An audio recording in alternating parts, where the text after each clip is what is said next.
तुम्ही पाहत आहात MCN न्यूज मराठी।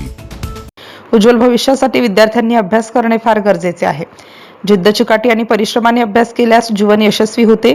मनशांतीसाठी अभ्यासाबरोबर अध्यात्माची जोड सुद्धा असणे गरजेचे आहे।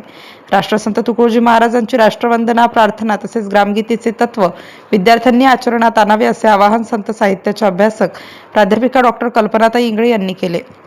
जागतिक महिला दिनाच्या औचित्यावर जिल्हा परिषद प्राथमिक शाळा खेरडा खुर्द येथे 9 मार्च रोजी आयोजित माता पालक मेळाव्यात प्रमुख मार्गदर्शक म्हणून त्या बोलत होत्या। शाळेच्या मुख्याध्यापिका अर्चनाताई सपकाळ या कार्यक्रमाच्या अध्यक्षस्थानी होत्या। डॉक्टर बोंबटकर, डॉक्टर घोपे तसेच गावचे पोलीस पाटील सौ शालुताई दामोदर, पंचायत समितीकडून उत्कृष्ट अंगणवाडी सेविका पुरस्कार प्राप्त लक्ष्मीबाई वानखडे यांची यावेळी प्रामुख्याने उपस्थिती होती।